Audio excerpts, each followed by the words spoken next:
I never think of losing my, like I didn't lose my leg. I sort of just gained a different, like a life again, and that's sort of the way that I look at it. Wow, what an incredible insight into the mindset of Hope Gordon. Stick around for this episode of PerryPOD to hear why she ended up one day pleading with doctors to amputate her left leg. We continue Hope's journey to the present day, and she is now in training to hopefully compete at the Tokyo Paralympic Games. When I was 12, that was when things kind of went downhill, and just one day at school, my leg basically just stopped working for no reason.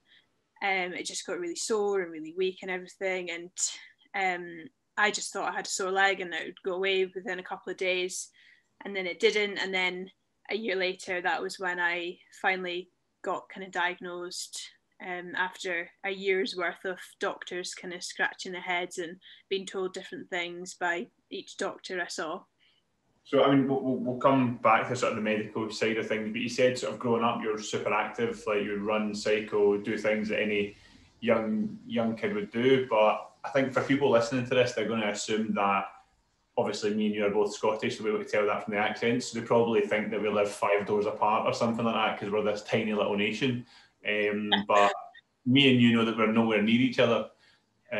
So whereabouts in Scotland did you grow up? Because obviously I was just outside Glasgow, but you're more of a Highlands and outdoorsy girl, aren't you? Yeah, so I grew up, well, I was kind of born and bred in a tiny wee place called Rogert, which is up in the Highlands in East Sutherland. So it's kind of halfway between John O'Groats and Inverness. That's probably the easiest way to describe it. So kind of the back end of nowhere, just lots of hills, and spent most of my childhood outside doing things. You said so from a very young age you always had the pain in your leg, but I guess when you're a kid and something hurts, you don't really take much notice of it, do you? Like you would never have thought growing up that you would have to eventually amputate one of your legs, would you? Definitely not. It was sort of one of those things. It was kind of always there, and sometimes it'd be worse than others, but it never really stopped me from doing what I wanted to do until I was 12. Just as you said, one day in school where you just legs stopped working. Like, what's going through your head there? To be honest, I mean, not a lot really, because I just thought I had a sore leg, and never in a million years thought it would be a permanent thing. We were doing PE and I was playing football and nothing happened. I didn't get tackled or fall over or anything. Literally my knee got sore, but that was quite a common thing. So I wasn't worried about it. My friends weren't worried about it. The teacher wasn't worried about it. He just said, just sit on the side, and when it eases off, just join back in again. So I spent basically the whole that lesson just sitting on the side, probably in the rain. And then my two of my friends, they helped me back to the changing rooms. I just kind of had my arms around their shoulders. And then just as the day progressed, I was just hobbling around. I went swimming after school and I couldn't kick in the water that night. Then I went to pipe band practice, very stereotypical Scottish, plays the bagpipes. I couldn't stand properly, couldn't put much weight on it. But I just thought I'd wake up the next morning and be fine. Yeah. So when did it finally sort of click that actually this wasn't fine then? To be honest, probably not until a fair bit down the line. I just thought I had a sore leg, and the first kind of hospital stay, if you like, I had was in Rigmore, so the hospital in Inverness. That's the kind of closest big hospital, and I was in there for I think a week. And obviously when you're 12 and a doctor tells you what they're going to do and what's going to happen, you totally believe everything that they say. And he says, we'll take you in on the Monday morning, we'll go to theatre, we'll do XYZ, you'll stay in for a week, do lots of physio, and you'll come out running. And I thought, oh, well, great. Being able to walk would be nice, but being able to run, that'd be great. So obviously I believed them. And then kind of as the week progressed, that was when the doctor started scratching the heads and they're like, oh, we don't really know what's going on here.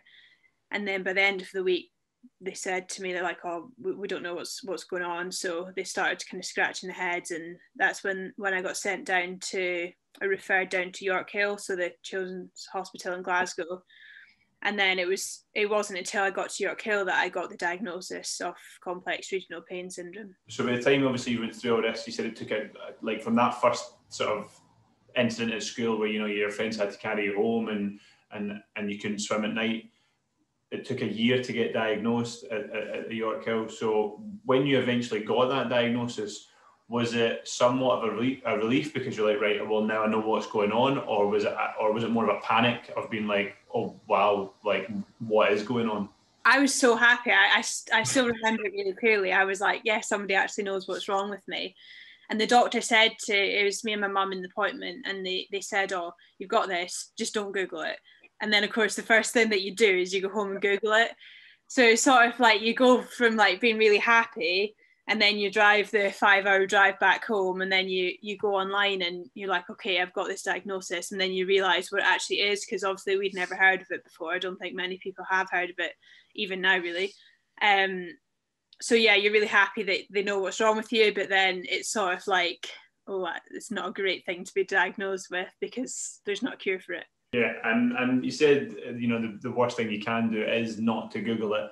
So to save people having to go through the turmoil of Googling it, are you able to tell, well, I know you're not a doctor, but are you able to tell me a little bit more about complex regional pain syndrome? I got it right that time. I'm so chuffed. Yeah, so, I mean, it's still not fully understood by doctors. Normally there's some form of trigger, whether that's a psychological trigger or a physical trigger. So for example, if somebody sprains their wrist or something, they could be left with it in that area. For me, we don't know what my trigger was, but it's basically a chronic neurological pain condition. So the easiest way I try to simplify it down and explain it to people is that, say you hurt your foot, your pain signals will go from your foot up to your brain, whereas mine were going, my brain was telling my leg, oh, this is super sore, you can't touch it, you can't move it. So the only signal that my brain was saying to my leg was, this is really, really painful. It was, so the pain, it was hypersensitive, so I couldn't even touch my own leg, I couldn't bend it, I couldn't move my ankle or my knee, even wearing, you know, trousers or lying in bed, I couldn't have my foot against anything. So yeah, it was pretty grim. Yeah, that sounds horrible, to be honest. You know, like, not just the fact that you can't physically do what you want to do, but as you said, you can't wear trousers, you can't have a duvet on at night. You know, like, so I imagine even getting a peaceful night's sleep would have been very difficult. You know, constantly waking up and things like that. So I mean, yeah, that doesn't sound, it doesn't sound very fun at all. So I know obviously that you had a bit of turmoil about coming to some form of conclusion, you know, because as you said, treatments weren't working and things like that. So when was it you sort of decided to look at the amputation route? I think I was about 13 when I first started getting regular treatments in Glasgow. And it's one of those conditions where there isn't a cure. There are various different treatments, but those treatments will affect each patient with the same condition completely differently. So it's literally a case of kind of trial and error, and you try things and you hope it's going to help, and if it doesn't, you try another one. And for me, nothing was helping, and I was spending a lot of time in hospital. And I think I was about 14 when I first started thinking about amputation, but I knew from the word go that it was against the guidelines, and obviously you're 14 and you're in the kids hospital and the doctors know best, so I didn't tell anybody. And then when I was 16, still getting loads of treatments, nothing was working, everything was kind of going downhill. So that was when I, you know, said to the doctors, I was like, would you consider amputation? And well, the answer was no, but you know, you had to ask, and if you're not going to ask, you're not going to get. Yeah, and I mean, I think you're completely right. Don't ask, don't get. You'll never know, and you approach that. But obviously, I mean, we know each other fairly well, and you know that I was born with my disability, and you know, a lot of folks say to me, "Oh, I could never imagine losing a limb," and I say to them, "Well, I could never imagine it either, because I've never lost a limb. You know, I've always been like this." So, as someone who was able-bodied, you know, you didn't necessarily go through the most common routes of limb loss. You know, it wasn't an illness, it wasn't an injury, it wasn't a traumatic accident, it was a choice, and that's incredibly rare. But also, what does that entail, like emotionally? Because if you're in such discomfort and such pain and a way of thinking where actually, do you know what, I want to volunteer to, for want of a better term, to volunteer to chop off my leg. Like, how does that affect you mentally? Yeah, I sort of think of my kind of body, if you like, it's almost in 3 chapters. So there's, able-bodied hope, no problems, and then there's been stuck in a wheelchair for nearly 10 years with this really horrible, painful condition and not being able to use my leg at all. And then there's kind of from amputation onwards. And I actually think that I'm really lucky in lots of ways, because my head, like psychologically, my head was around amputation about 5 years before it was actually amputated. So, it wasn't a shock, if you like. And as well, I think I was really lucky that I knew a lot of people with amputations through sport, because I'd already participated in para sport in some way, shape or form for quite a while beforehand. So I was sort of already had that kind of avenue, if you like. So yeah, it was, I guess it is a bit different, and obviously most people think of amputation as a really negative thing, but for me it was like the most positive thing that's ever happened to me, really. And it's meant that I can do things that I could never do beforehand, and like it really gave me I never think of losing my like I didn't lose my leg, I sort of just gained a different, like, a life again, and that's sort of the way that I look at it. I think that's fantastic. I didn't lose my leg, I gained a life. That's amazing, because as I'm sure you'll have encountered as well, the amount of people that being able-bodied don't necessarily understand that actually a lot of times having a disability can be quite a privilege. It does give you something more. And as you said, that new lease of life is incredible. But you said that when you first approached the NHS and said, can we look at amputation, they just straight away said no. So how do you go from getting a firm no to obviously sitting here today, one leg down? Yeah, I mean, it was quite a long journey. So I think it was about 5.5 years from first asking to actually getting. And yeah, it was pretty tough. So there is a risk that with CRPS, because it comes from your brain essentially, is that if you take the limb away, the pain signals will still be going, and so for example, I could end up with the space that my leg was in could still be as painful, or my right leg could end up being really painful. But for me, I got to the point where it wasn't so much about the pain, and it's quite sad looking back at it now, but at that point I couldn't remember what it was like to live without chronic pain. So for me, that was my everyday, that was my normal, if you like. For me, it was a quality of life thing.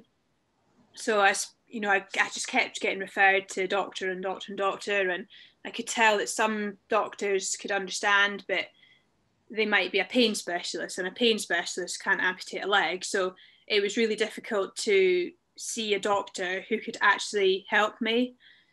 And everybody just kept on saying no. So then eventually I just took matters into my own hands. And as we said earlier, like, I didn't sleep very much. So a lot of my mental decisions were made in the middle of the night when I couldn't sleep. And one night I was just searching online. I was like, surely there has to be somebody out there who can help me. And that was where I ended up stumbling across a surgeon, and I went and saw him. Like, I had a private consultation with him, and it was absolutely amazing. And it was the first time a doctor really could understand from my point of view, and how an amputation could be a really positive thing in my life. And yeah, that's how it happened. But unfortunately, the NHS, well, he then said, go back to the NHS. I want this funded through the NHS. After everything that you've been through, the least that you deserve is for the NHS to fund this. He's like, I'll do it. I just want the NHS to fund it. And then unfortunately, the NHS still said no to funding it. So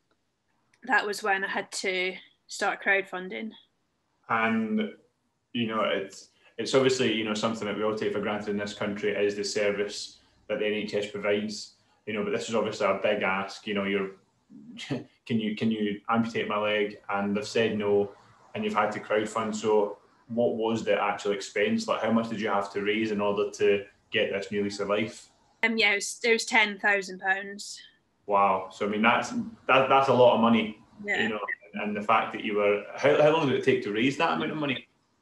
So it's 30 days. So what I didn't realise at the time was I thought you just set up a crowdfunding page and it kind of lasts until you take it down.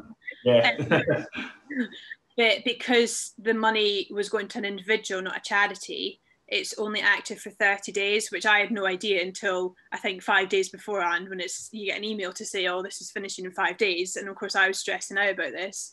But no, the response was amazing. And obviously it's one of those things that some of my family and friends knew about it, but it's not something that you say to everybody on a daily basis, like, oh, I want to get my leg amputated. Yeah.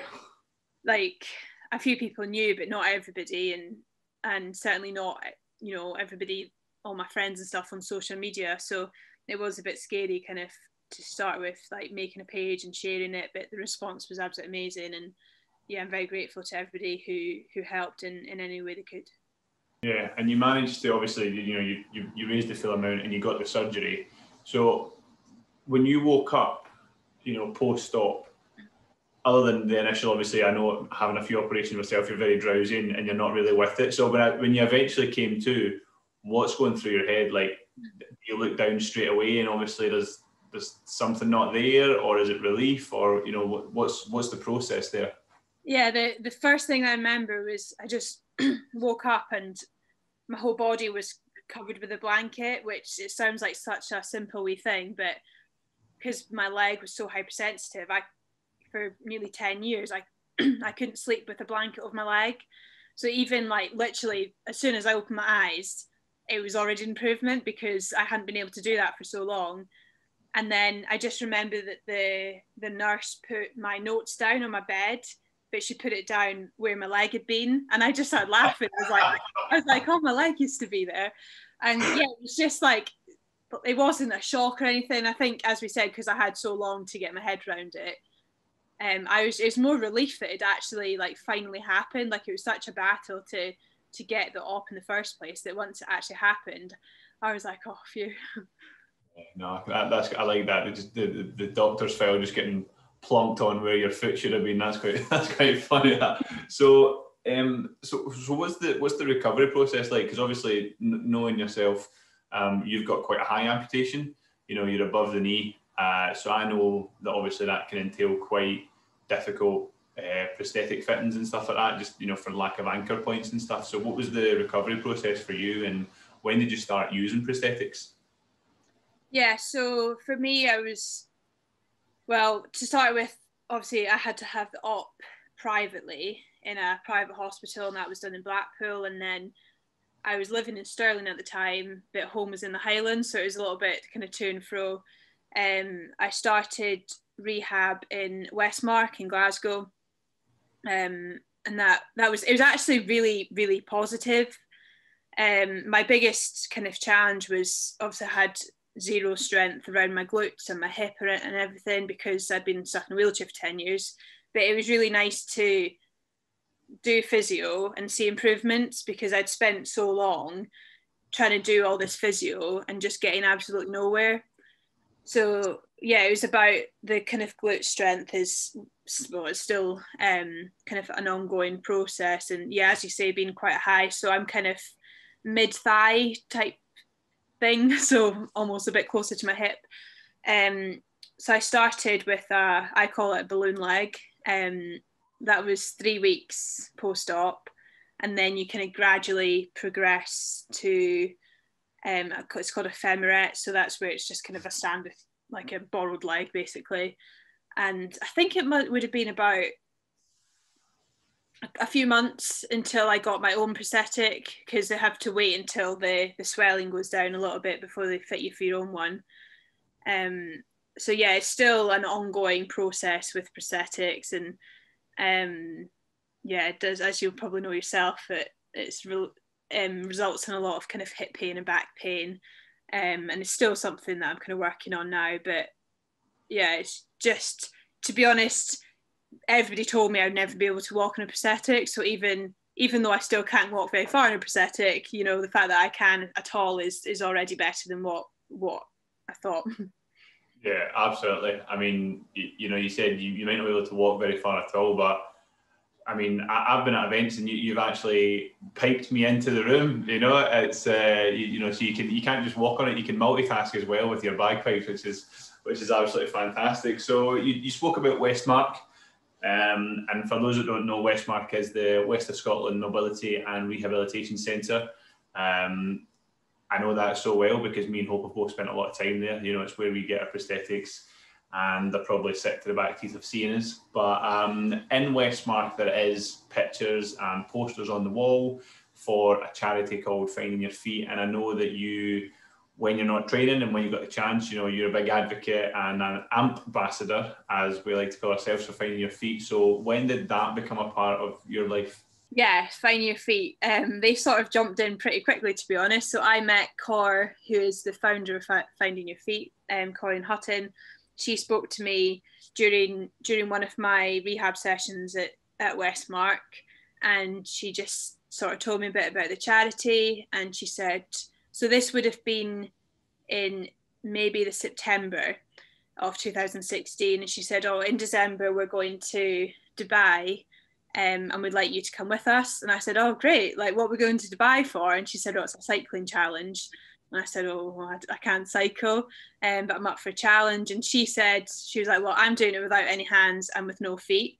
So she had sepsis and lost both her hands, both her feet to sepsis. And I thought, well, if she's doing it with no hands and no feet, I can do it with one leg. So that was kind of where I first got involved with Finding Your Feet. And then kind of since then they've kind of kept me. Yeah, no, Finding Your Feet are absolutely great. And you know, the stuff that the challenges that they do, you know, the cycling, the is it bungee jumping and skydiving and just ridiculous stunts that they do, as you said. And it tends to be Cor at the head of it with no hands and no feet, telling you that if she can do it, you can do it. And half the time, you know, she's just absolutely fearless and doesn't realise that, like myself, I'm a big Jessie and can't do heights, and she's jumping out of planes and doing all sorts. She's absolutely incredible. So yeah, the work that Finding Your Feet do is really invaluable to a lot of people with amputation and their families across Scotland and the UK. But you know, you're not just talented physically in sport, because you're a kind of multi-sport athlete, aren't you? You were a swimmer, and then you've went to canoeing. So when did you think that you were going to sort of try like how do you get into canoeing? Like, it's not a thing. Like, you're not just a canoeist. Like, that just doesn't happen. It's not run of the mill. So how do you become a canoeist? It wasn't really in the pipeline, to be honest. It was sort of a little bit random, but I guess it came about in that I have got a friend who went to a few Paralympics with swimming, and after Rio she changed over to canoeing. And she shared an advert that British Canoeing were looking for new talent athletes. And I just saw the advert and I thought, oh, I could give that a bash. And that's kind of where it started. We were just fortunate enough that you had this friend that was already in that circle and they shared it. I mean, that in itself is incredibly lucky, you know, because I know it can be hard to get into parasport for some people, but then paracanoeing is such a niche market. You know, it's as I said, it's not run of the mill. You don't just, you know, pop out to the shops and grab yourself a canoe and start training. It's not the done thing. So what is it about canoeing that you love then? Yeah, well, it's not the done thing. I think especially because it's flat water, or it's supposed to be flat water for us. So it's a 200-meter flat water sprint. And obviously kind of growing up in the Highlands and just Scotland in general, I guess, isn't really known for its flat water because it's windy the whole time. But yeah, I kind of knew that I would enjoy it before I got in the boat, which sounds a bit cheesy, but I just love being outside and I love water. So it's kind of, you just put the two and two together, really. And by this point, I still love swimming, but I'd swam for quite a long time. And for a lot of that time, I didn't have any options but to swim because of my leg. I was quite restricted to any other sports I could try, if you like. And then kind of post-op, I was a bit like, oh, I just want to try some new things. And it was just one of those things that I tried it and I really enjoyed it. And the fact that the coaches saw any potential in me to be any good at it was kind of a bonus. Brilliant. So let's take COVID out of the equation. You know, that's not a thing. What is a training week then? Because you're now in the GB squad. You know, you've progressed quite quickly up the para canoe ranks. So what's your average training week then in an ideal world where COVID's not a thing and you can get out on the water and do what you want? Yeah, so it changes slightly depending on the time of year. So over the winter, we do a lot in the gym. It's a 200-meter sprint event, so you have to be strong. So we do a lot in the gym, and then over the winter, the water is, we're still on the water quite a lot, but it's more, you know, slightly longer, more technical focused. And then as we go towards, you know, spring and like racing season, we're on the water a lot more. It's a lot more focused on speed, while still doing maybe 4 gym sessions a week. So yeah, we generally do 2 to 3 sessions a day, Monday to Friday, and then Saturday we just do 1 session, and that's a gym session, and it's kind of split between water sessions, gym sessions, and a lot of kind of physio, injury prevention, stability type stuff. No, brilliant. So when you're on the water, as you said, competing wise, it's a 200-meter sprint. But when you're on the water, I'm assuming that your training isn't just sprint. You know, you said you do some technical work, but what's the main body of it? Because obviously, you know, you're training for a sprint, but I know as an athlete, obviously you can't just train for the end goal. But what is it like to actually be out on the water, and what does those training sessions look like? Like, what are you doing on the water? Yeah, so it changes kind of each session really. It can be longer technical. It can be start session. So for me, my start is still the worst part of my race. So I have quite a few sessions where we're focusing on the start. We do bungee sessions, which is where you put like resistance onto your boat, and you do sessions against resistance, and then you'll take them off and then do some efforts without it, so that you feel the contrast. So yeah, there's lots of different sessions we'll do. Sometimes you'll do, say, a 250-meter effort in one go, and you'll do however many of those. And then other times it'll be like split sessions, so it'll be like 100 meters on, 100 meters off, 100 meters on, that type of thing. So it is quite varied, which I really enjoy. No, that's really good, because I know how annoying that kind of question can be to answer as well, because people just assume that, you know, we just go and, oh yeah, you just play a bit of table tennis and that's all you do for a couple of hours. But, you know, I'm not going to bore you with that. We certainly don't do bungee sessions, but I imagine that'd be quite funny, because some of our guys struggle to stand up, never mind go against resistance bands. So that'd be a good laugh. We could maybe try and incorporate that for the Christmas party or something maybe next year when we're allowed to. But yeah, so you've been fairly successful with para canoeing so far. You know, if correct me if I'm wrong, but you, according to my notes, I'm always dead chuffed when I say that, but according to my notes, you've been at the World Championships, the European Championships, and the Para Canoeing World Cup. And would I be right in saying you've finished top 5 in all of them? Yes, so World Cup and Europeans, I was 4th in both, and then World Championships, I came 5th. But that's incredible. You know, that's 3 major championships, and you've been top 5 in all of them. Like, does that give you hope for the future that you're on the right track? Do you know what I mean? Like, you're doing the right thing. It's definitely the sport for you, that you can come in and be successful? Or is it one of those things where do you go into a major championship sort of feeling a bit of pressure because you've performed at the last one? I don't think I feel any pressure. Probably the most pressure would be what I put on myself anyway. So it was quite nice going into last year. Obviously, I was like a newbie. There was no expectations. It was just sort of go and see what you can do, really. Whereas now, obviously, I kind of have a better idea of what I can do and how I do compare to the rest of the world type thing. But equally, I know that the results I got last year, you know, that's not going to be the fastest I go, because, you know, I've improved quite a bit since then. So yeah, I think it's, whenever we do get to compete again, like, it's just going to be quite exciting to see where I'm at and how I've progressed. Right, no, that's great. And speaking of competing, where's the, regardless of tournament, where's the coolest place you've managed to para canoe? So we got to go out to Tokyo last year for the test event, and it was super cool. We went to Kiba to start with, which is where the holding camp's going to be.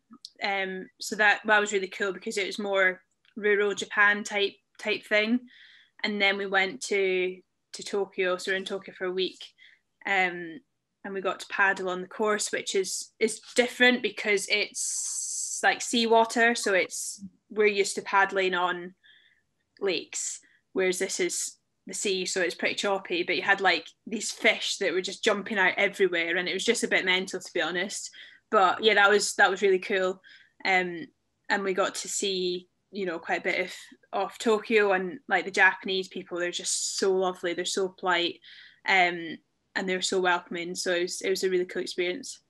Yeah, I totally agree with you. We did the Japan Open last year as like the test event for the Paralympic Games, and like every athlete I've spoken to that's had the chance to go to Tokyo for, whether it be a test event or just like a sort of run-of-the-mill competition for them, you know, it's one of the top 3 places that anyone always says, you know, if you have the chance to go, like, where's the best place? Tokyo's got to be up there. And for me, I just found it so cool. Like, it was like a whole nother world out there. You know, everything's all neon and sparkly and shiny, and you know, I just found it was such a different environment to what we're used to over here. But as you said, the folk are just, they're so friendly, aren't they? That like, it's just such a nice, welcoming community over there. Yeah, they're honestly like the nicest people, and I felt like we were in Grand Theft Auto the whole time, because I was just like, obviously I'm from the Highlands, I'm not used to like cars, never mind anything else. So yeah, it was just mental. Like, everywhere you look, it's just like, just so busy, and you can have so many different experiences kind of within the same place, which is really, really cool. Yeah, no, I loved it. I ended up doing like a little bit of like a metro tour, so I ended up having to jump on a couple of trains when I was out there. And obviously, like I wouldn't say I'm overly tall, but I'm quite tall for Japan. So Yeah.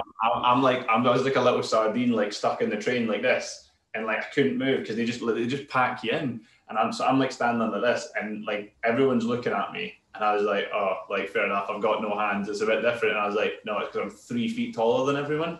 So they can just see me on the train like this, like I cannot move, and it was so like awkward because it's so packed. I know what you mean, like with like everything being so busy, it's such like hustle and bustle out there that even me, as like somewhat of a city boy, I was like, wow, this is mental. It's crazy. Yeah, and everything is like tiny as well. Like the cars were tiny. Yeah. The hotel, like I would hold on to the roof in the bathroom whilst I was brushing my teeth. Yeah. And like one of the guys in our team who's like 6'4", like he couldn't have a shower. He just didn't fit. I had to sit down to have a shower. Like I was having a shower like this. Like it was crazy. It was absolutely ridiculous. What did you think of the food? Are you a big sushi fan? Well, I'm allergic to fish. Oh. So yeah, it was interesting. The first 3 days when we were in Kiba, the hotel, it was kind of a pre-arranged meal plan that the nutritionist made, and they were sort of running through, and it was absolutely incredible. Like, it was so good. And then when we were in Tokyo, we were just staying at, like, having a normal hotel breakfast, and it was interesting. I think I lived off pancakes and scrambled eggs, because that was the only 2 things at breakfast that I recognised, and didn't, like, I was sure that there wasn't going to be any fish in it. Yeah. There's a lot of fish for breakfast, which even my teammates who eat fish weren't really too keen on. But it was really cool, and like we did get to, normally when you go away to compete, you literally just see the hotel, the course, and that's about it. But with it being, you know, a more fun experience, like being there for the test event, but also kind of getting to try and get to grips with a very different culture, we did get to kind of go out a bit, and we kind of ate some like tried different like street food and like went into loads of different little places, and yeah, it was really cool. Like it's sort of, I've not been to Wagamama since, but it certainly puts Wagamama's to shame. It absolutely does. It absolutely does. And I think, you know, you're completely right in the decision that you and the team made, was that, you know, if you spend a little bit longer and sort of try and absorb a little bit more of the culture, when you go there for the Paralympic Games, you're not going to be starstruck and be like, wow, what is this? It's really cool, crazy environment. You know, and I think that's the approach that a lot of teams took when they had a chance to go to the test event for Tokyo, as you said, because it's such a, you know, such a different culture and such a different lifestyle to what we're used to over here in sort of the UK and Europe, that everyone that I've spoken to as an athlete or, you know, coach or whatever, they all took the same decision of like, actually, let's spend a little bit more time out there just so we can sort of experience it all, so that come Paralympic Games, Olympic Games, we're not going out there and being like, oh my God, this is amazing, and you can just focus and get the job done, you know, so you're not starstruck. So I think that was the right decision to do.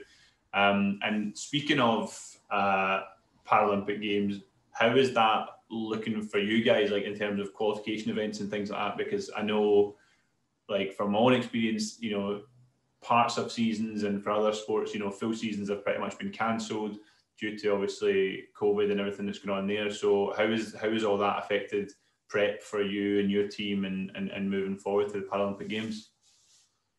Yeah, quite a lot. So our first kind of job was to qualify the boat. So I think our selection will be very different to yours. So what we had to do was qualify GB a spot. It doesn't matter who does it or, you know, who's going to be in the boat. So at World Championships, we all had to get top 6 in the world. And then that automatically meant that there will be a GB boat racing at the Paralympics.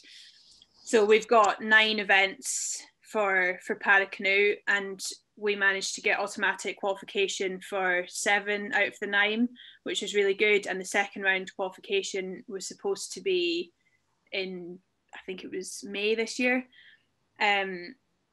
So yeah, the idea is Project 9, you know, have a GB representative in every single event, and we're nearly there. In terms of individual selection, so who actually goes in those boats, that's kind of a bit more brutal, and in terms of there is only one spot. So if you're not fastest in Britain, you're not going to go, and that's the kind of bottom line of it. So our selection was supposed to be the end of April. The first time we were supposed to race was the end of March, but obviously none of that's happened. I haven't raced since World Championships last year. So it's just a case of, you know, keep training and keep getting better, and hopefully there will be a selection for a games next year, and that's looking to be, you know, a similar process, selection in April. Yeah, no, and I think you know, just from an outsider sort of looking in to your sport, I think that's somewhat fair. You know what I mean? The fact that, you know, if you're the best in Britain, then you get to go. Because sometimes, you know, selection processes can be muddled and a bit difficult, especially for different sports. You know, and it's all about sort of, as you said, you qualify the GB boat, you don't really qualify yourself, and that's even that in itself, that's a bit of a turmoil. You know, so. Yeah, best of luck with that.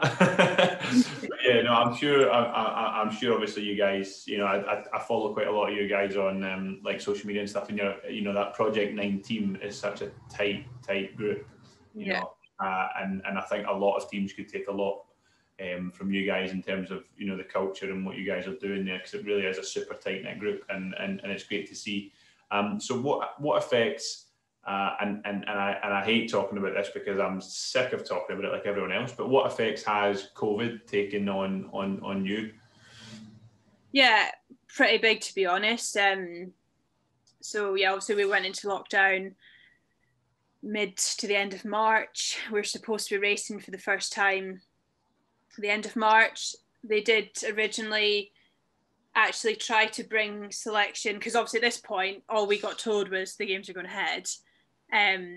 So they did try to bring selection forward. So we literally got a phone call to say selection's going to be next weekend, when it was supposed to be 7 weeks away.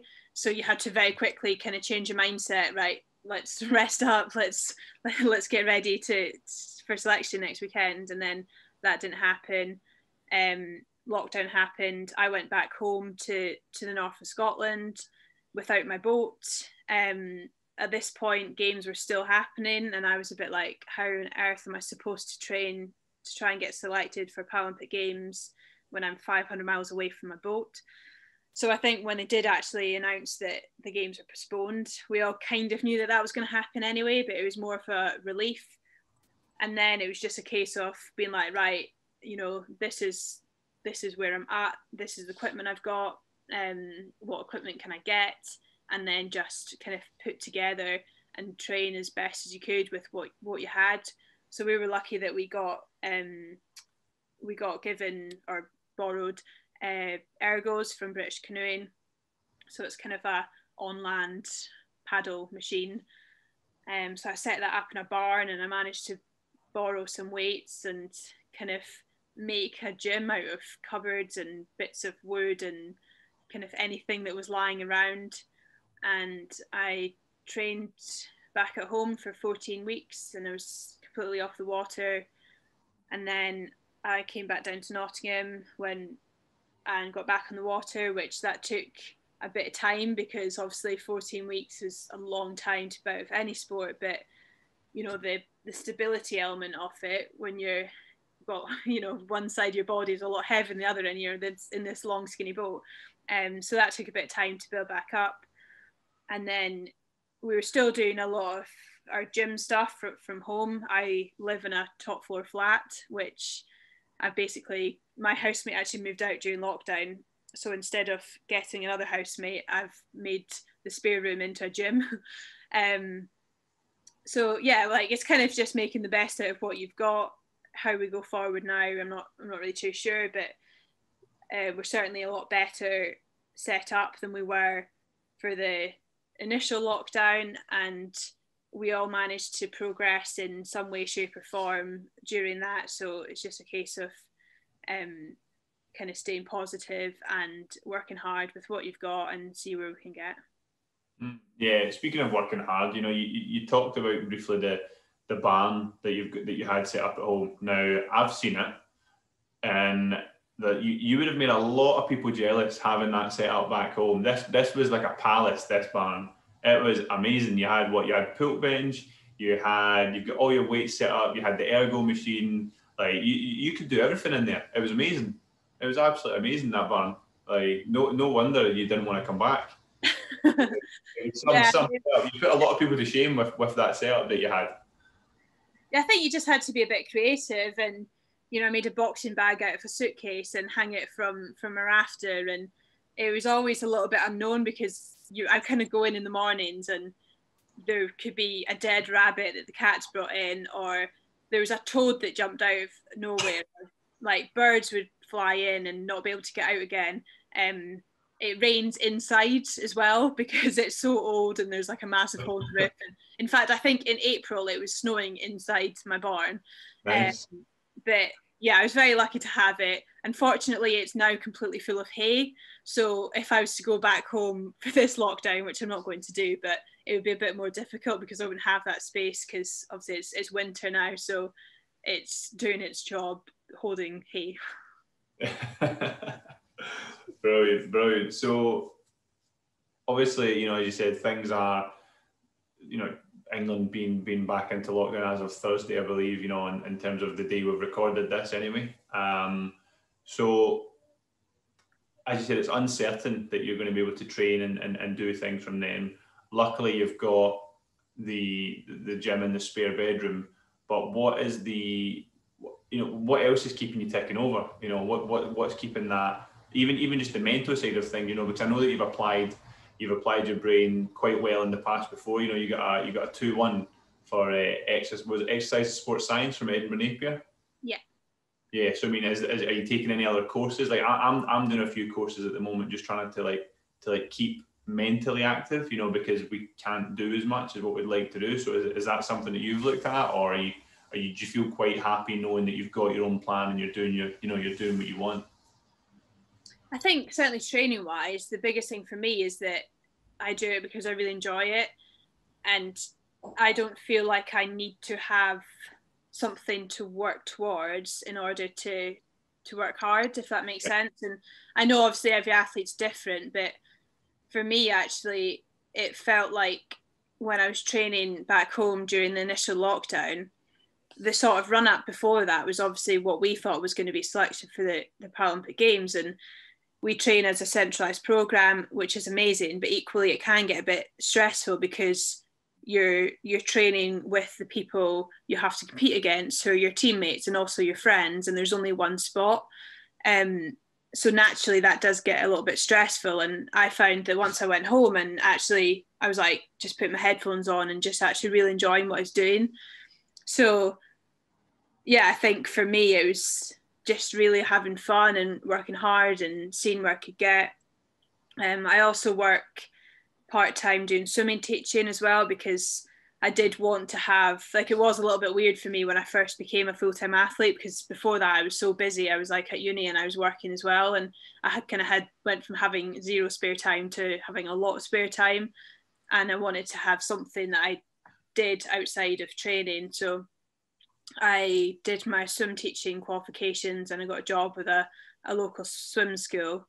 So that has been like really positive, and you know, it's nice to still be involved in swimming and the kind of very much the grassroots level with the kids.